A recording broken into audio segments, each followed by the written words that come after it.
I launched this YouTube channel about 5 months ago, and it's meant to be a supplement to my writing, which I publish on my website, ilancooley.com.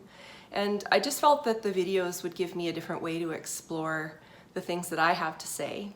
And this week I wrote about something that is fairly sensitive, and it was difficult to write about. And I don't know if it will be difficult to talk about because I haven't really talked about it a lot before. But I wrote about how women die. And the reason I wrote about how women die is because there was a day when I learned how women die. And I learned that you don't have to be doing anything in particular or be expecting it to learn this lesson. And I feel like I know how some women die and then end up being left in a ditch or in a field or somewhere terrible. Not that there's any good place to be left when you die. The day I learned how women die, I don't remember anything special about that day other than I had picked up his favorite Korean takeout. And I don't think he woke up that day thinking he could or would. And if you asked him, I bet he would still say that he could not and would not. But I know. I know how women die because on that day, we had an argument about something I'm not even sure what it was about. And the argument became explosive. And I stood up and stood my ground, and I stood too close, and he pushed me.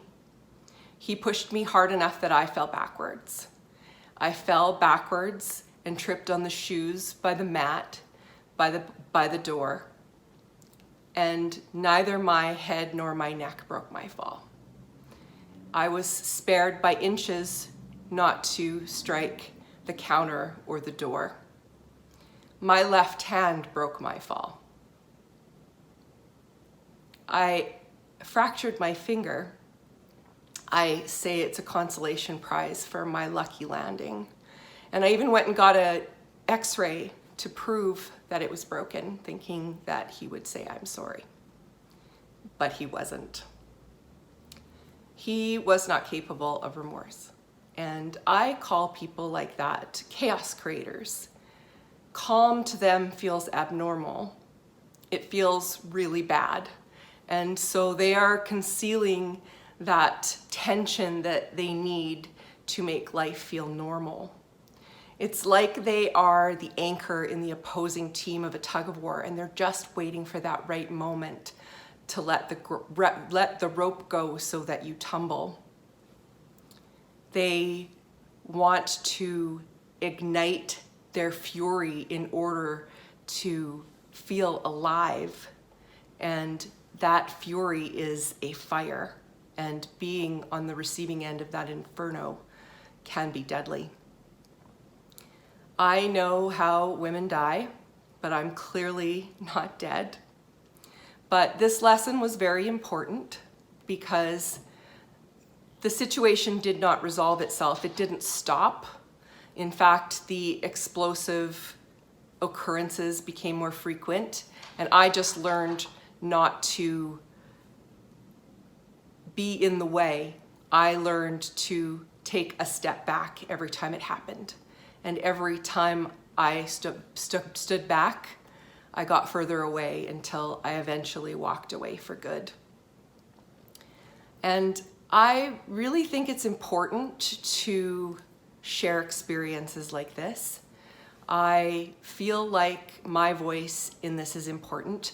I actually had one person tell me that they felt that I should have known better or I should have seen him for what he was.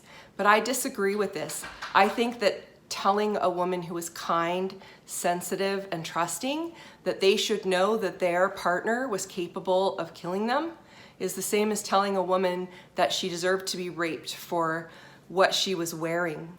It's never okay to blame the victim.